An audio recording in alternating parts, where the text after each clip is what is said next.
Hello and welcome to Civil Step IAS. A very warm welcome to free Punjab PCS answer writing series. आज हम दो question discuss करेंगे जो आपके आने वाले मेंस एग्जाम के लिए यूजफुल रहेंगे। ठीक है, इसमें हम समझने की कोशिश करेंगे कि कौन कौन सी चीजें जो है वो आपको अवॉइड करनी है।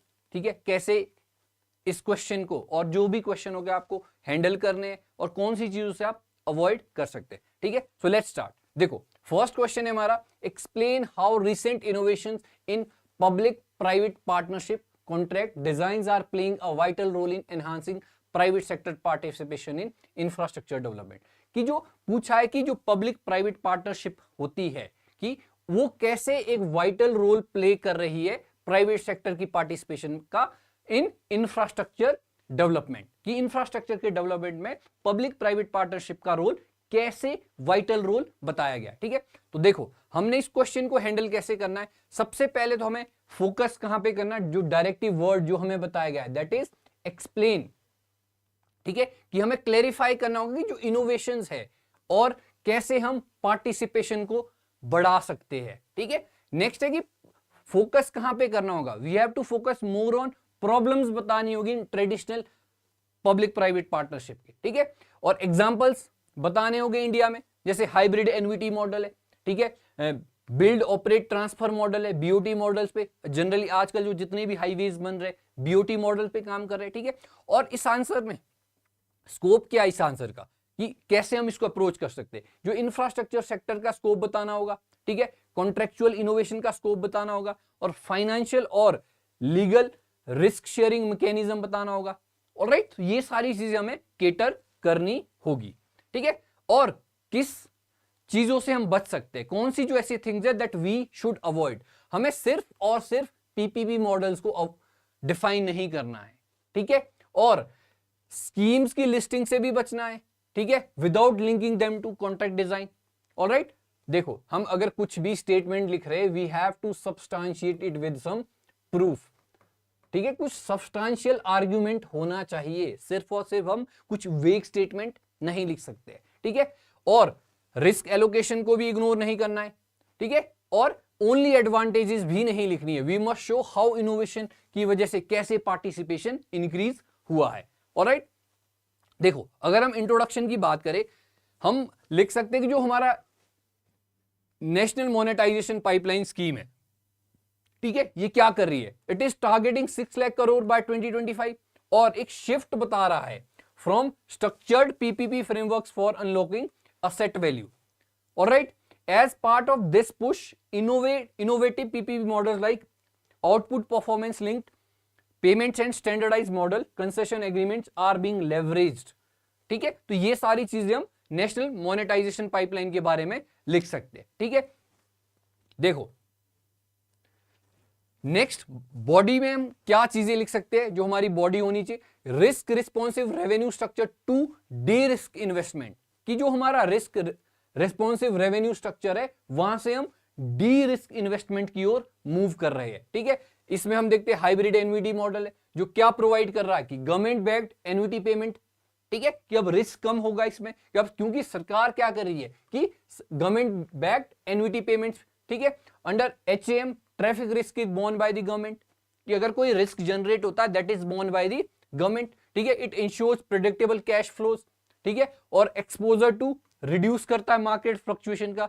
ठीक है, तो हम ये सारी चीजें मेंशन कर सकते हैं, जैसे दिल्ली मेरठ एक्सप्रेस पे इसका एग्जांपल कोट कर सकते हैं। ठीक है, कि यहां पे भी हाइब्रिड एनवीटी मॉडल को फॉलो किया गया, it is also a type of public private partnership. Alright, next is कि जो अप फ्रंट कैपिटल सपोर्ट है for socially necessary but financially week project, जो वायबल गैप फंडिंग है इसके बारे में लिख सकते हैं।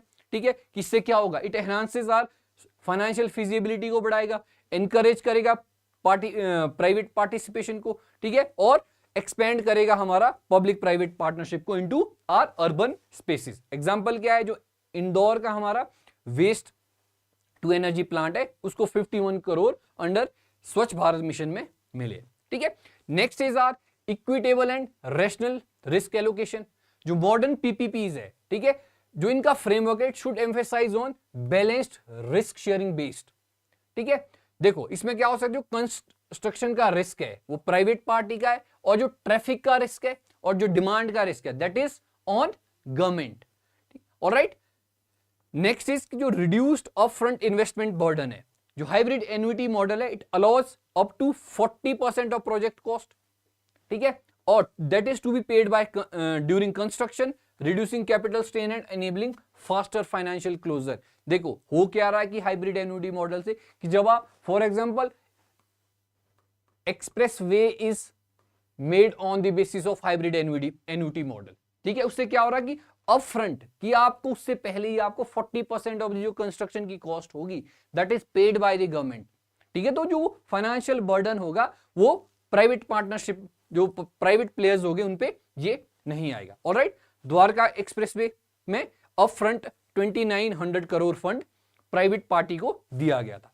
Alright, life cycle based and performance link contracting होती है। एग्जांपल स्मार्ट सिटी, ठीक है, स्मार्ट सिटी में पब्लिक प्राइवेट पार्टनरशिप देखने को मिल रही है, ठीक है। तो कंक्लूजन में वी कैन से कि जो लास्ट ईयर का बजट था it underscores asset monetization and enhanced private investment as a key driver of infrastructure growth. But however, sustained success requires strong institutional capacity, timely government payments, transparent procurement. देखो public private partnership कब successful है, जब क्या होगा, transparency होगी, ठीक है, timely government payment कर रही है प्राइवेट प्लेयर्स को, ठीक है, सो दैट इंसॉल्वेंट और बैंक्रप्सी की ओर प्राइवेट प्लेयर्स ना आ जाए, ठीक है, टाइमली पेमेंट हो और वो भी अपने वर्कर्स को रिटेन कर सके। ऑलराइट, इस अप्रोच के साथ we can write. Next question is examine the impact of artificial intelligence on labour markets and suggest measures to ensure inclusive growth. देखो आर्टिफिशियल इंटेलिजेंस न्यूज में ही रहता आजकल, ठीक है, तो हाई चांसेस है कि इसके अराउंड क्वेश्चन पूछ सकता है कि इंपैक्ट क्या है आर्टिफिशियल इंटेलिजेंस की वजह से जो लेबर मार्केट है, ठीक है। तो सबसे पहले we have to understand examine पूछा है, this is our directive word examine, ठीक है। Examine means we have to in depth हमने इसको अंडरस्टैंड करना है। एग्जामिन द इंपैक्ट, किस चीज का इंपैक्ट, आर्टिफिशियल इंटेलिजेंस का। कहां पे पूछा गया है, in labour market, labour market पे क्या इंपैक्ट आ सकता है, और मेजर्स, सजेस्ट मेजर्स कि हम कैसे इंक्लूसिव ग्रोथ को हम कैरी आउट कर सकते हैं इन फ्यूचर, कि आर्टिफिशियल इंटेलिजेंस की आने की वजह से कि इंक्लूसिव ग्रोथ कैसे होगी।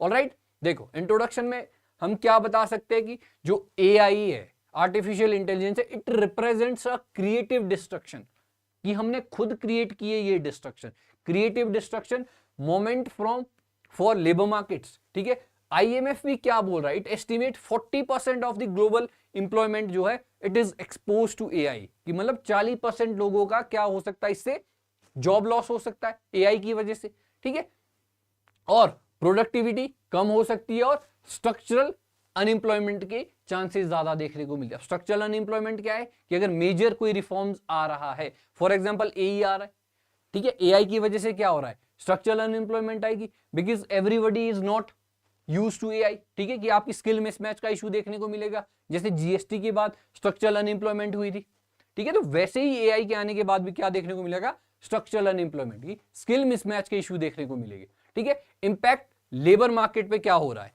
सबसे बड़ा इंपैक्ट इज ऑफ जॉब की पोलराइजेशन हो रही है, ठीक है। जो मिड लेवल रूटीन जॉब्स है, जैसे बीपीओज है, कोडिंग की जॉब्स है, ये सारी जॉब्स कम हो रही है। अब यहां पे क्या देखने को मिल रहा है, हायर स्किल्स, ज्यादा स्किल चाहिए, स्किल मिसमैच का इशू देखने को मिल रहा है, ठीक है। वेज इनइक्वालिटी देखने को मिल रही है, ठीक है। जो रिटर्न्स टू कैपिटल है इट में आउटपेस रिटर्न्स टू लेबर, और जिसकी वजह से क्या हो सकता है कि जो वेल्थ गैप है वो बढ़ जाए, इनइक्वालिटीज बढ़ सकती है, ठीक है, और वेज इनइक्वालिटी बढ़ सकती है, ठीक है। और जो गिग इकोनॉमी है हमारी एंड इनफॉर्मलाइजेशन है, और जो एआई प्लेटफॉर्म है it drive the gig economy offering flexibility but often lacking social security. और देखो इंपैक्ट में दोनों चीजें बतानी है, बीट पॉजिटिव और बीट नेगेटिव। पॉजिटिव क्या है कि न्यू एवेन्यूज ओपन हो रहे हैं इंप्लॉयमेंट के। न्यू एवेन्यूज क्या हो सकता है, जैसे वर्ल्ड इकोनॉमिक फोरम ने क्या प्रेडिक्ट किया है कि 85 million jobs may be displaced but 97 million new jobs create होगी, जैसे एआई इन एथिक्स, ठीक है, डेटा क्यूरेशन की जॉब्स, ह्यूमन मशीन टीमिंग की जॉब्स क्रिएट हो सकती है। ऑलराइट, और मेजर्स क्या लेने हैं हमें फॉर इंक्लूसिव ग्रोथ के लिए? हमें स्किलिंग करनी होगी, स्किलिंग के लिए रेवोल्यूशन लेकर आना होगा, ठीक है। नेशनल एजुकेशन पॉलिसी जो हमारी है, we have to align all these courses, whether it is AI, automation, इन सबको हमने नेशनल एजुकेशन पॉलिसी के साथ अलाइन करना होगा, सो दैट डिजिटल लिटरेसी बढ़े, पहले से ही आपके फाउंडेशन स्टेज में ही बच्चों को ये सारी चीजें पता हो। ऑलराइट, नेक्स्ट है स्किल, जो हमारा स्किल इंडिया मिशन है उसको स्पीडन अप करना होगा, ठीक है। सोशल सिक्योरिटी नेट्स बढ़ाने होंगे, ठीक है, बेसिक इनकम भी बढ़ानी होगी, और we have to democratise AI, implement NITI Aayog का AI for all, so that we can ensure MSME और स्टार्टअप को एआई टूल्स का एक्सेस मिल सके। ऑलराइट, एथिकली एआई को रेगुलेट करना होगा। नेक्स्ट कंक्लूजन क्या है कि that India must pivot from a narrative of man versus machine, जो हमारे बारे में नैरेटिव दिया जाता है कि man versus machine, to man plus machine की तरफ हमें मूव करना होगा, ऑगमेंटेड इंटेलिजेंस जिसको हम बोल रहे हैं, ठीक है। So we can write all these things in this question. Okay, so next session में मिलते हैं। Thank you.